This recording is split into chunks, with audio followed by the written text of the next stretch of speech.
Hello YouTube and welcome back to Let's Play Dungeon Defenders. In this episode we take on the final level in some way. It's not exactly the final level, but I'm considering it the final level for now. Alright, so again, I don't remember how I usually do this when I'm the apprentice, so this should be interesting. I'm kind of afraid of using the same strategy that I did as the squire, because when I did that for the End the Spires stage, I lost, and then I had to redo it and use a different strategy and all that. But I really like the strategy that I've been using as the squire for this stage. Because on this stage, I really want to use the containment, where I put all the defenses near the doors so that the enemies aren't running around on the screen, or running around on the map, they're just stuck by their doors, being destroyed and all that.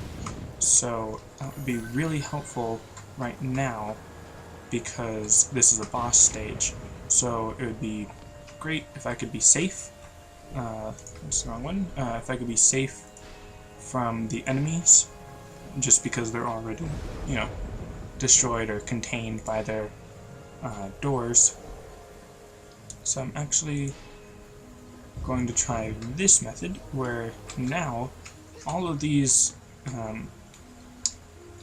defenses, or areas where I'm defending, are going to cost me 220 mana, which is pretty expensive, considering this is just starting out. And you know what?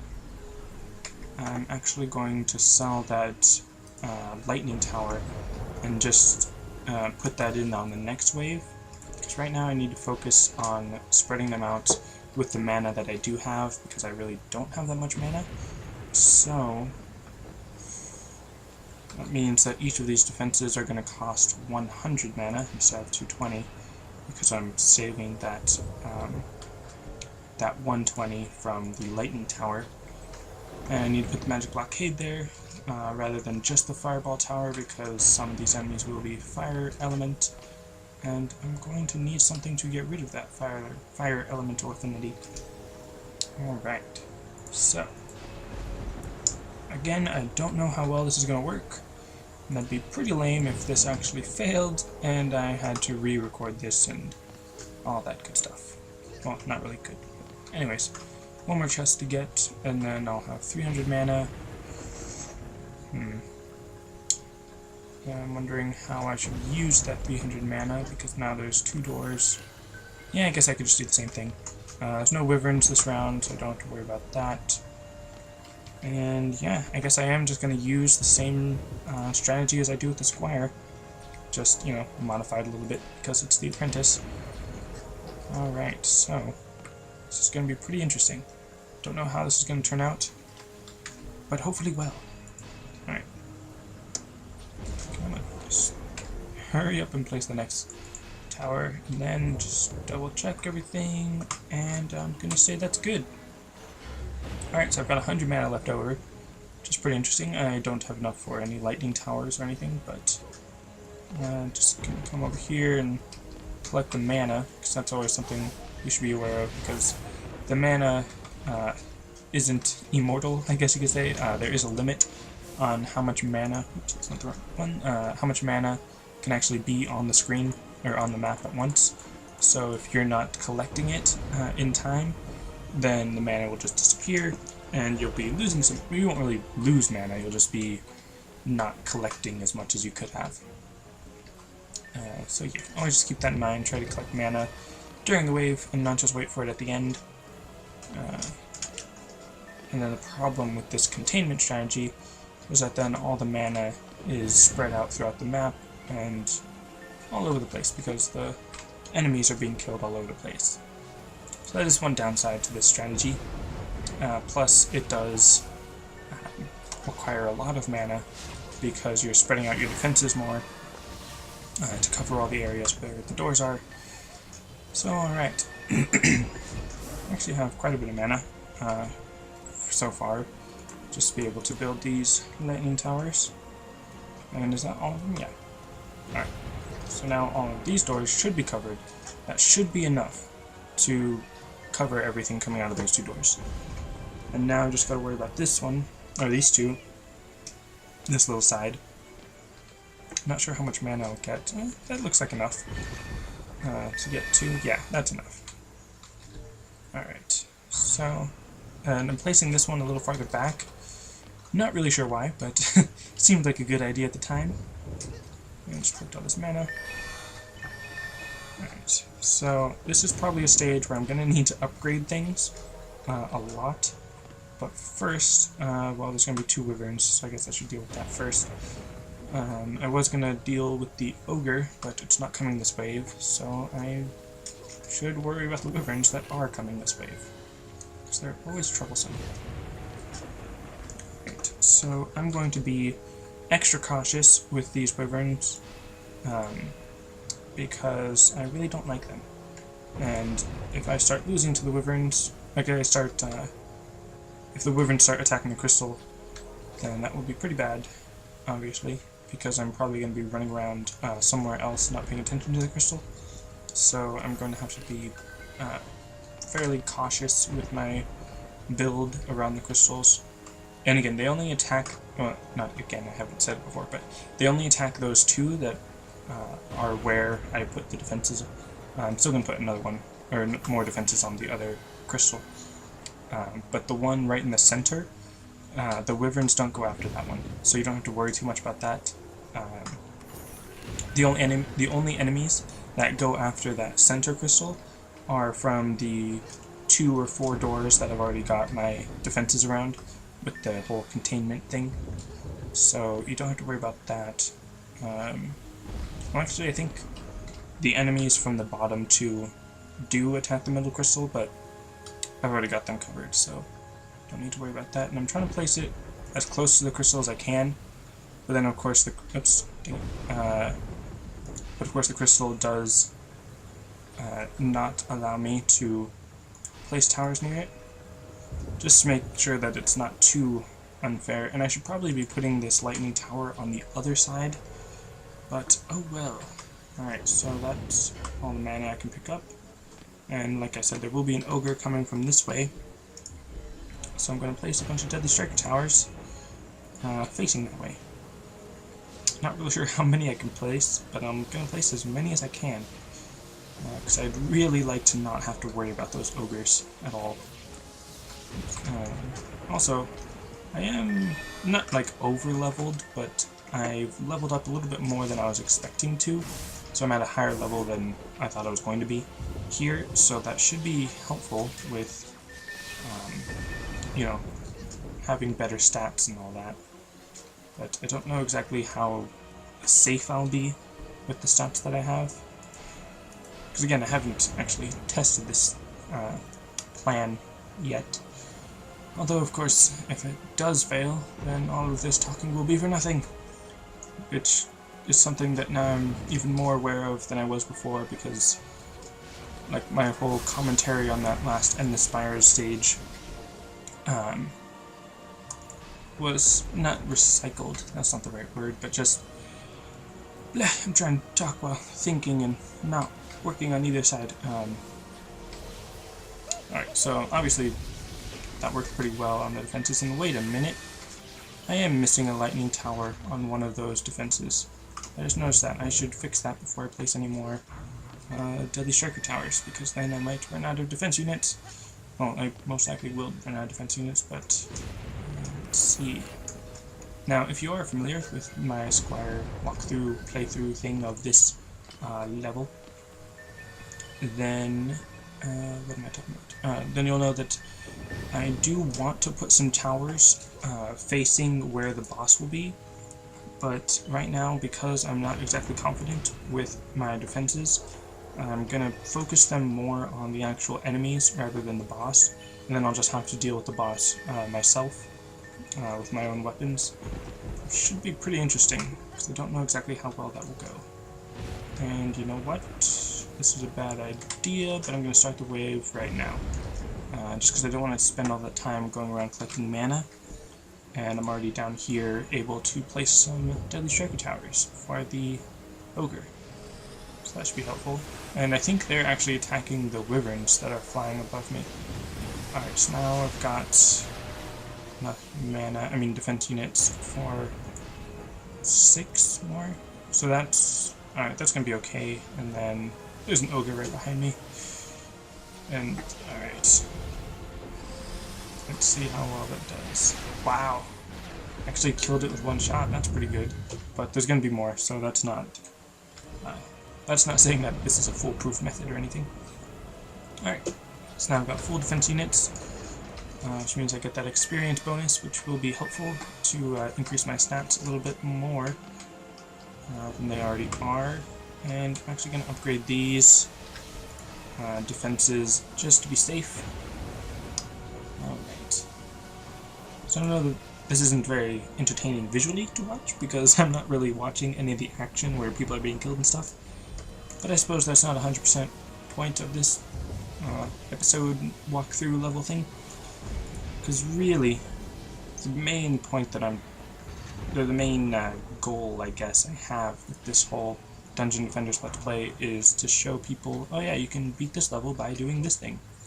But obviously, it's not exactly always the most entertaining thing to watch. Alright, so, like I assumed I would, I leveled up, so I should actually apply those points now.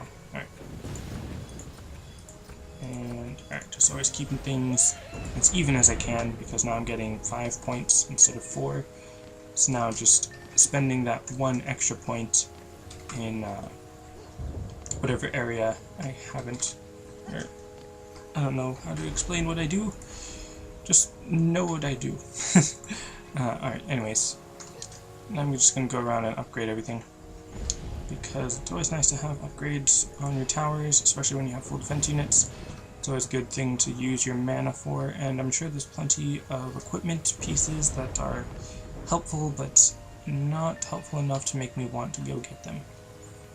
Alright, so to upgrade everything, I'm going to need 800 mana, about 400 right now, but there should be 3 more chests, and I'm sure there's plenty of mana on the field, so I should be able to do this.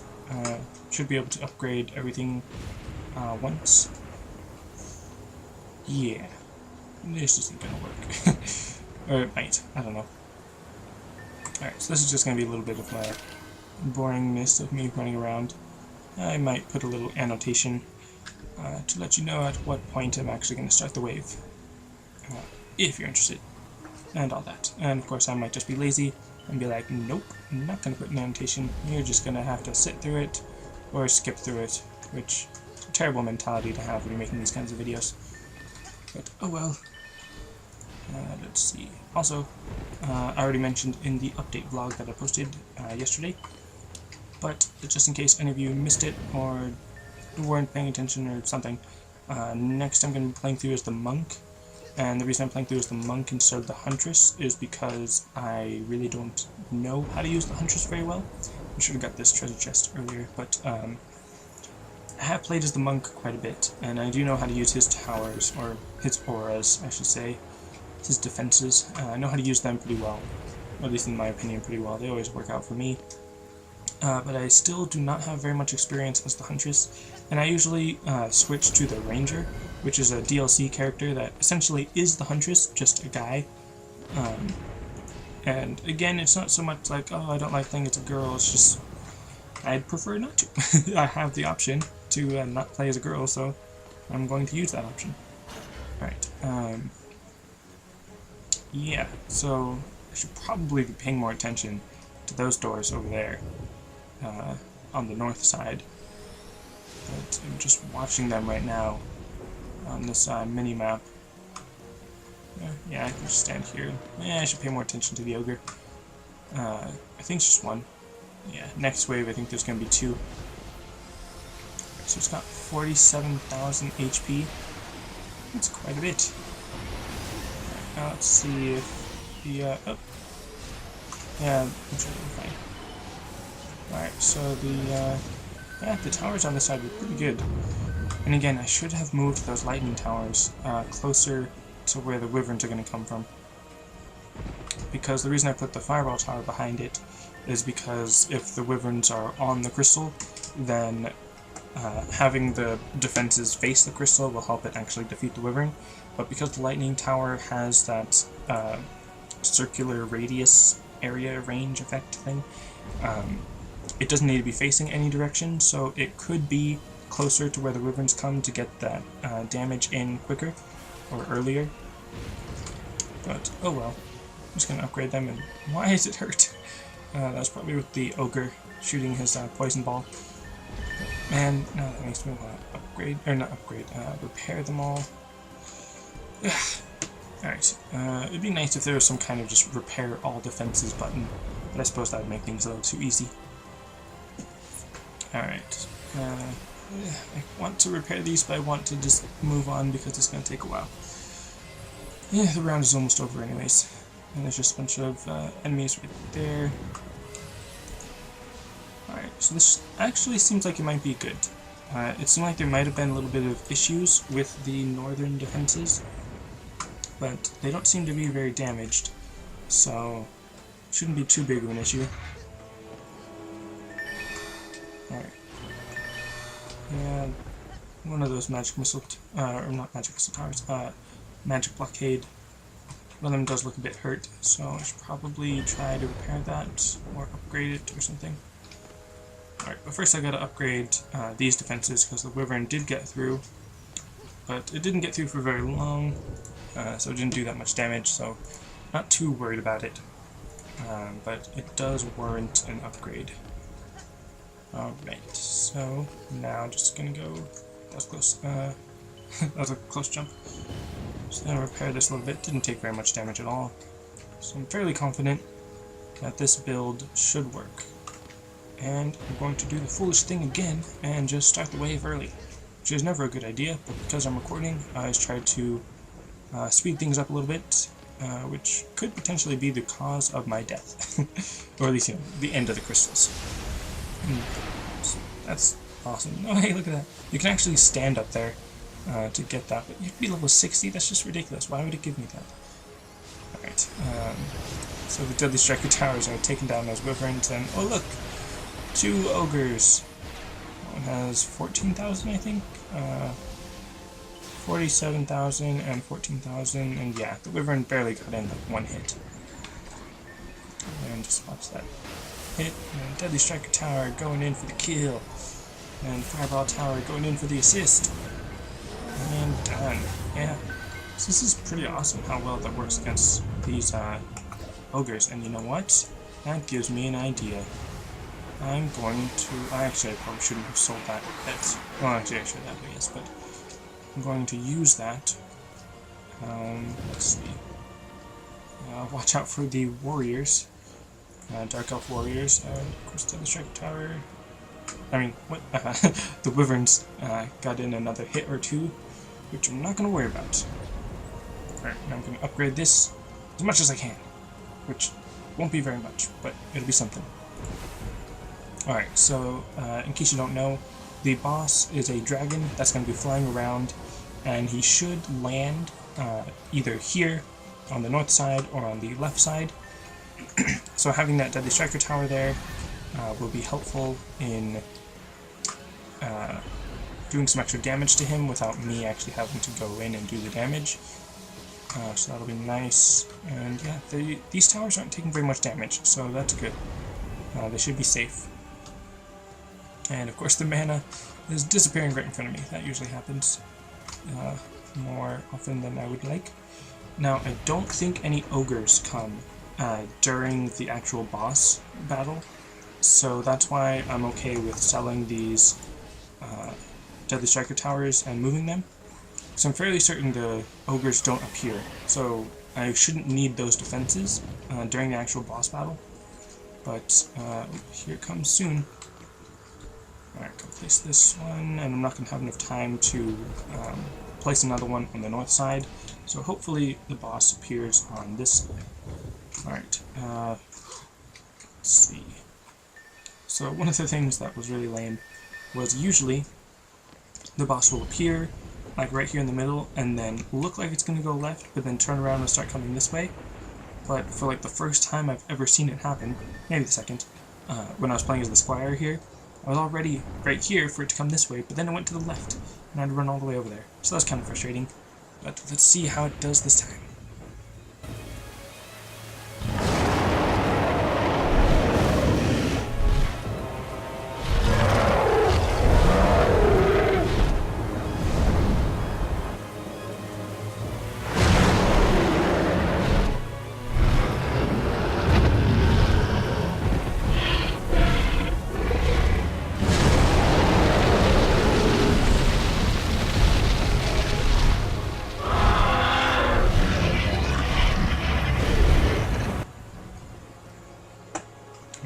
So yes, now it's coming this way.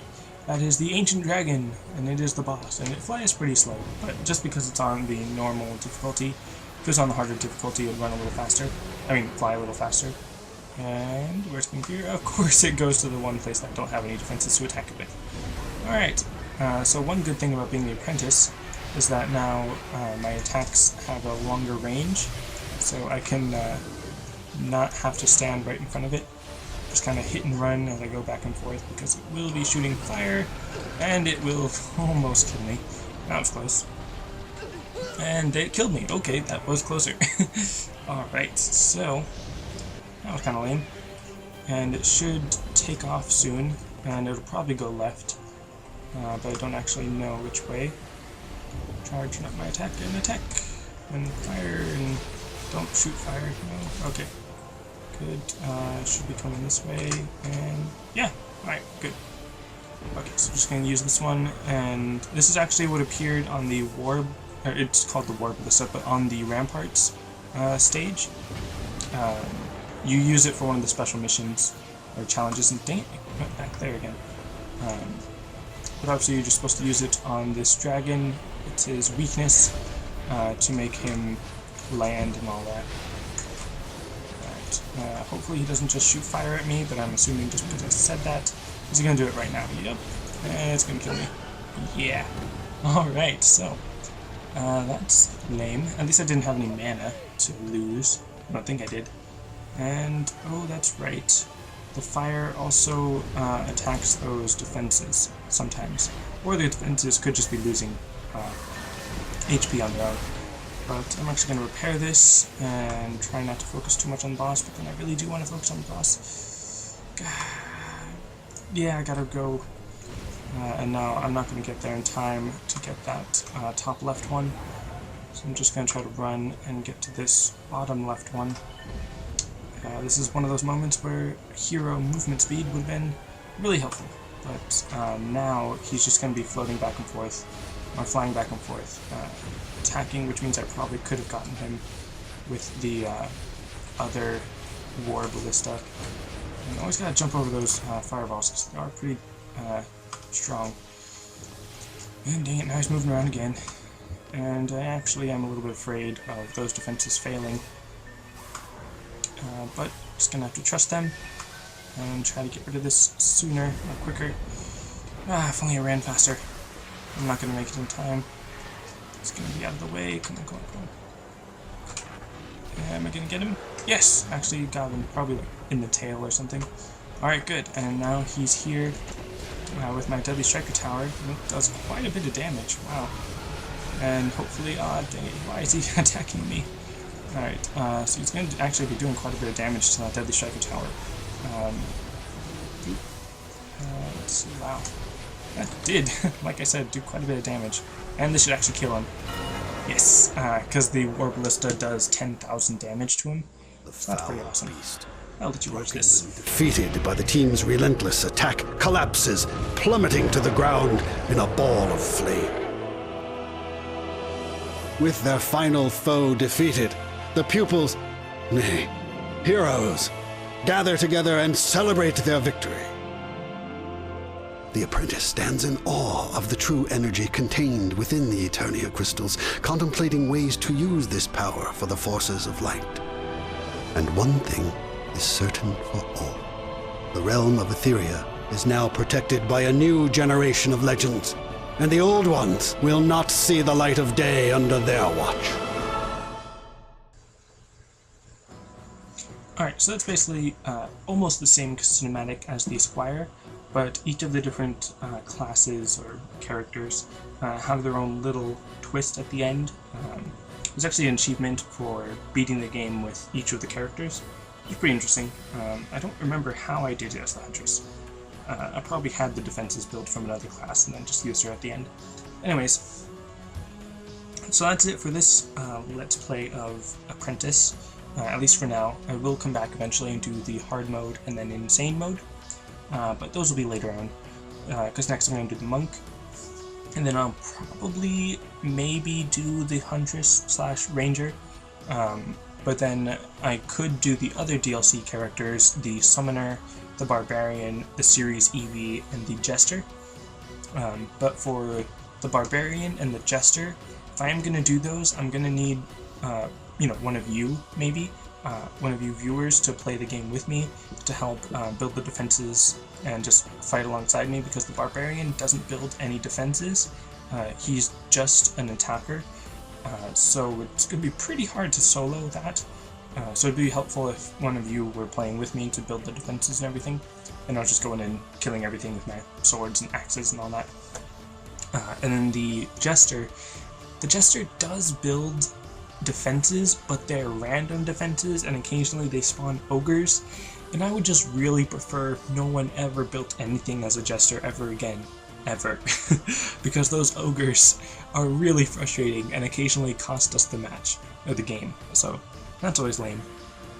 But anyways, the Summoner and the Series EV, I would like to actually play as for Let's Plays, but that'll actually be like a couple months. I'm going to do like one character a month, so it's like 2.5 weeks of actually playing the game.